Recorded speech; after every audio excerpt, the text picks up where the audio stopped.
150 కోట్ల రూపాయలు ఖర్చు పెట్టాం.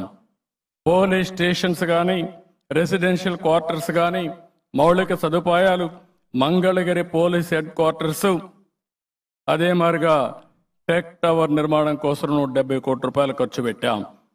పోలీస్ కార్యాలయాల రిపేర్ల కోసం, నిర్వహణ కోసం 60 కోట్లు ఖర్చు పెట్టాం. లేటెస్ట్ టెక్నాలజీస్ రావాలని 27 కోట్లు ఖర్చు పెట్టి ఏపీఎఫ్ఎస్ఎల్ ఎక్విప్మెంట్ కొనుగోలు చేశాం. భారతదేశంలోని అత్యాధునికమైనటువంటి ఎఫ్ఎస్ఎల్ ల్యాబ్ తయారు చేసింది హైదరాబాద్లో, సమైక్య ఆంధ్రప్రదేశ్లో. ఆనాటి ముఖ్యమంత్రిగా నేను చేశానని చెప్పి కూడా నేను మీకు తెలియజేస్తున్నా.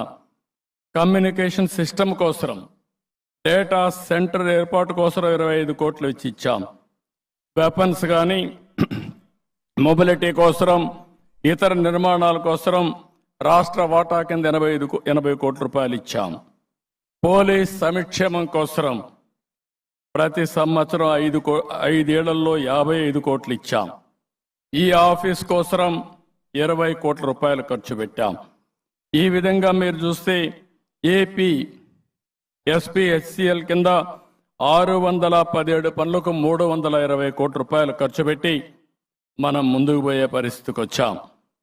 ఈరోజు ఇంకొక పక్కన ఎప్పుడు కూడా పోలీస్ శాఖని సమర్థవంతంగా నిర్వహించవాలని, ఎక్కడికక్కడ వచ్చే సవాళ్ళని సమర్థవంతంగా ఎదుర్కోవడానికి ధీటైన పోలీసు వ్యవస్థకు శ్రీకారం చుట్టాం. ఆ రోజు గ్రే హౌండ్స్ ఎస్టాబ్లిష్ చేశాం. తర్వాత మళ్ళీ విశాఖపట్నంలో గ్రే హౌండ్స్ కోసం ప్రత్యేక కేంద్రం ఏర్పాటు చేసి అన్ని విధాలా సహకరించాం.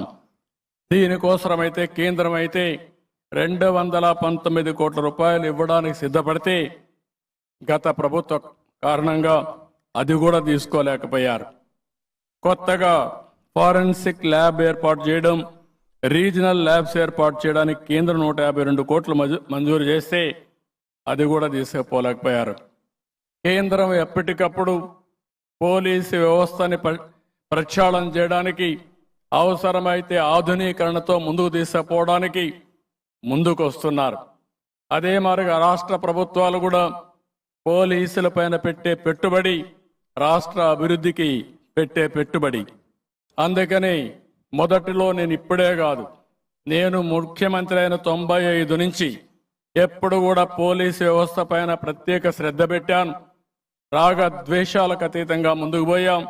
ఆ విధంగా పోలీసు వ్యవస్థకు పూర్తిగా సహకరించామని చెప్పి కూడా నేను మీకు తెలియజేస్తున్నా. ఇంకొక పక్కన మీరు చూస్తే దగ్గర రాష్ట్ర ప్రభుత్వం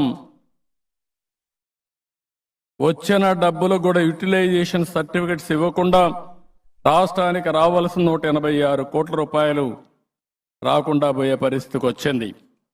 ఇవన్నింటి వల్ల మనం ఒక్కసారి ఆలోచిస్తే రాష్ట్ర పోలీసుల యొక్క పనితనం తగ్గే పరిస్థితి వచ్చింది.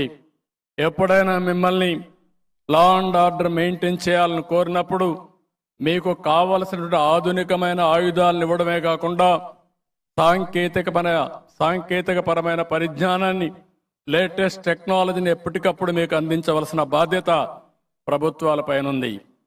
నేరస్తులు లేటెస్ట్ టెక్నాలజీ ఫాలో అవుతా ఉంటే, మీరు ఎప్పుడో పాత రోజుల టెక్నాలజీ ఉపయోగించుకుంటే, నేరస్తులు ఆధునికమైన ఎక్విప్మెంట్ వాడితే, మీరు అలాంటి ఎక్విప్మెంట్ లేకపోతే మనం పోరాడలేమని చెప్పి కూడా నేను మీకు తెలియజేస్తున్నా. నేను చాలాసార్లు చూశాను. ఒకప్పుడైతే గ్రే హౌండ్స్ చూశాను. గ్రే హౌండ్స్ రాకమునుపు సిఆర్పిఎఫ్ కూడా ఆ రోజు ఫోర్స్ వస్తే నక్సలైట్స్ పైన పోరాడలేకపోతే గ్రే హౌండ్స్ తయారు చేసిన తర్వాత దేశంలోనే ఒక బ్రహ్మాండమైన వ్యవస్థగా తయారై సమర్థవంతంగా ముందుకు పోయిన సందర్భాలు కూడా ఉన్నాయని చెప్పి నేను మీకు తెలియజేస్తున్నా. మళ్ళీ ఈ సందర్భంగా ఒకటే హామీ ఇస్తున్నా. ప్రభుత్వం పోలీసు వ్యవస్థ పైన దృష్టి పెడతాం, డబ్బులు ఖర్చు పెడతాం, ఆధునికమైన పరికరాలు తెప్పిస్తాం, ఇంకో పక్క టెక్నాలజీ పరిజ్ఞానాన్ని పెంచుతాం. సమర్థవంతమైనటువంటి ఈ రోజుల్లో మనం ఒకసారి చూస్తే టెక్నాలజీ చాలా వరకు ముందుకు పోయే పరిస్థితి వచ్చింది. అవన్నీ చేయడానికి ముందుకు వస్తామని చెప్పి కూడా నేను మీకు తెలియజేస్తున్నా. అందుకే 125 రోజుల్లో 100 కోట్ల రూపాయల పైన బిల్లులన్నీ పెండింగ్లో ఉంటే పే చేశాం. దిశ చట్టం లేదు కానీ దిశ పేరుతో వాహనాలు కోరి దగ్గర 16 కోట్ల రూపాయలు పెండింగ్ పెడితే అవి పే చేశాం.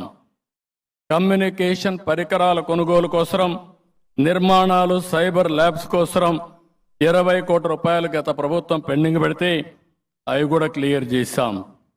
కేంద్రం ఇచ్చే నిధుల్లో రాష్ట్ర వాటా కింద 21, 22 వరకు ఇవ్వాల్సిన 60 కోట్ల రూపాయలు ఈ ప్రభుత్వం వస్తానే క్లియర్ చేశాం. Automated finger print identification system, mobile ID services, devices, palm print live, scanners, CCT surveillance system వంటి వ్యవస్థల యాన్యువల్ మెయింటెనెన్స్ ఛార్జీలు చెల్లించకపోతే అవన్నీ మూలపడ్డాయి. నాకు చాలా బాధ కలుగుతుంది. 14,000 కెమెరాలు పెట్టాం, సీసీటీవీ కెమెరాలు పెట్టాం. నేను ఒకటే ఆ రోజు ఆలోచించాను, ఎక్కడైనా ఎవడైనా తప్పు చేస్తే ఇమ్మీడియట్గా పట్టుకునే ఆధునిక వ్యవస్థకు శ్రీకారం చుట్టాలని ముందుకు పోయాం. నేను ఎప్పుడో ఒకటే కోరుతున్నాను, విజిబుల్ పోలీసింగ్, ఇన్విజిబుల్ పోలీస్. ఎవడైనా తప్పు చేస్తే ఇమ్మీడియట్గా పట్టుకునే వ్యవస్థ మన దగ్గర ఉన్నప్పుడు ఎవరైతే ఇలాంటి నేరస్తులు ఉన్నారో వీళ్ళందరూ భయపడే పరిస్థితి వస్తుంది. అయితే గత ప్రభుత్వాన్ని మీరు చూశారు, కక్ష సాధింపులు, రాజకీయ వేధింపులకు వేదికగా పోలీసులు తయారు చేసే పరిస్థితికి వచ్చారు. అలాంటి పనులకి ప్రతిష్టాత్మక వ్యవస్థ అయినటువంటి ఐపీఎస్ వ్యవస్థను వాడే పరిస్థితికి వచ్చారు. నేను ఎప్పుడూ చూడలేదు. పోలీస్ అంటే ఒక ప్రైడ్గా పనిచేస్తారు, రాగద్వేషాలకు అతీతంగా